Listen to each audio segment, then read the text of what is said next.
Big TV భక్తి సమాచారం WhatsApp ఛానల్లో జాయిన్ అవ్వండి. అన్ని విశేషాలు ఎప్పటికప్పుడు తెలుసుకోండి.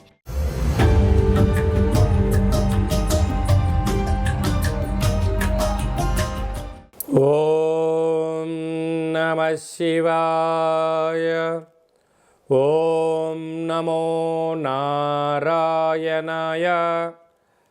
నరదృష్టి నివారణ, సంచిత కర్మ, ప్రారబ్ధ కర్మ, ఆగమిక కర్మ, దోష నివారణ, కాళభైరవాయ నమో నమః. హరి ఓం.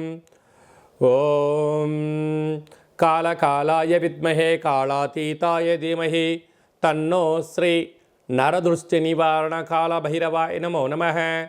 హరి ఓం.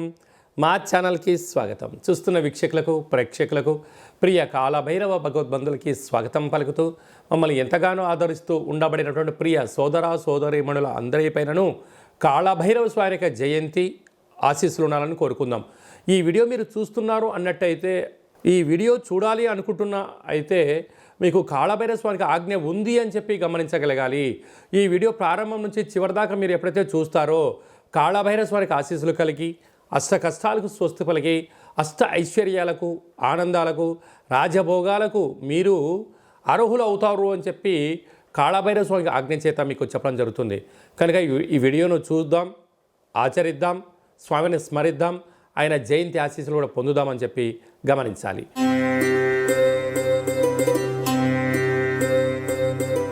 కన్యరాశి వారు ఈ ఆదివారం అమావాస్య సందర్భంగా, కాళభైరవ జయంతి సందర్భంగా, ఆంగ్ల సంవత్సర చివరి మాస సందర్భంగా ఎలాంటి విధులను పాటించాలి, కష్టాలను ఎలా దూరం చేసుకోవాలి, ఐశ్వర్యంగా స్వాగతం ఎలా పలకాలో ఈ వీడియోలో సవివరంగా సంపూర్ణంగా తెలుసుకుందాం. కన్యరాశిలో ఏ నక్షత్రాలు వస్తాయనగా, ఉత్తరా నక్షత్రంలోని 2, 3, 4 పాదాలు, హస్తా నక్షత్రంలోని 4 పాదాలు, చిత్తా నక్షత్రంలోని 1, 2 పాదములు కలిపితే కన్యరాశి అవ్వడం జరుగుతుంది. చాలామందికి పుట్టినటువంటి కాల సమయంలో డేటా బర్తులు లేనటువంటి కారణం వలన పేరు యొక్క మొదటి అక్షరాన్ని అనుసరిస్తూ ఆ రాశిని తెలుసుకునే ప్రయత్నం చేద్దాం. టో, పా, పి, పు, షా, అణ, ఠ, పే, పో అక్షరాల వారందరూ కూడా కన్యరాశి జాతకులే.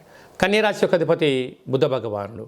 రాశిలోనే కేతు సంచారం చేయడము, తృతీయంలో బుధాదిత్య రాజయోగం, రవి బుధుడు కలిసి ఉండడం, అర్ధాష్టమ శుక్రుడు కారణం వలన మీరు వీలైనంత వరకు ఓపిక, పట్టుదల, సహనం, తల్లిదండ్రులతో, మిత్రులతో, ప్రభుత్వపు అధికారులతో, పై అధికారులతో, సహ ఉద్యోగస్తులతో వీలైనంత వరకు మర్యాదపూర్వకంగా చర్చించడము యోగదాయకము.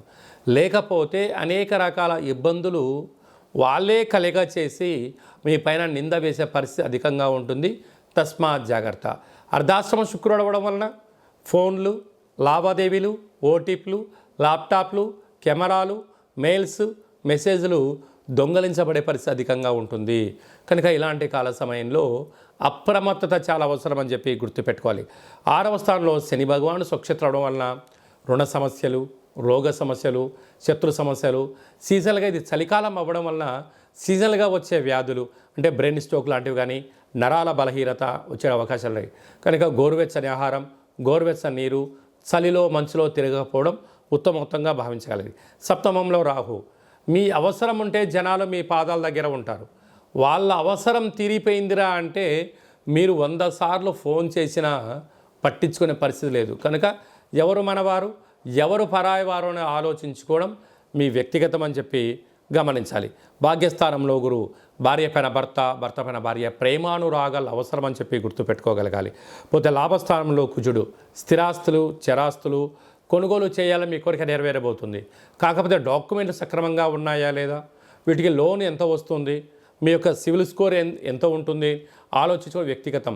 కనుక ఇలాంటి కాల సమయంలో ఈ ఆదివారం అమావాస్య రోజున ఒక చిలకపచ్చ అంటే ఆకుపచ్చ రంగు కలిగినటువంటి వస్త్రాన్ని కింద పరిచి కూష్మాండ దీపాన్ని ఏర్పాటు చేసుకొని అందులో 12 రకాల ఒత్తులు వేసి, ఒక 5 రకాల నూనెలు వేసి వెలిగించి పూజ చేసుకున్న తదనంతరము ఒక కొబ్బరికాయతో దిష్టి తీయించుకొని వీటిని అన్నిటిని కలిపి ప్రవహించే నీటిలో వేయడము, బ్రాహ్మణుడికి దానం ఇవ్వడము, కుదరలేదు చాకలేలకు దానం ఇవ్వగలిగినట్లయితే మంచి బుద్ధి, మంచి జ్ఞానము, గ్రహదోషం తొలగి గ్రహయోగం మీ సొంతం అవుతుందని చెప్పి గమనించాలి.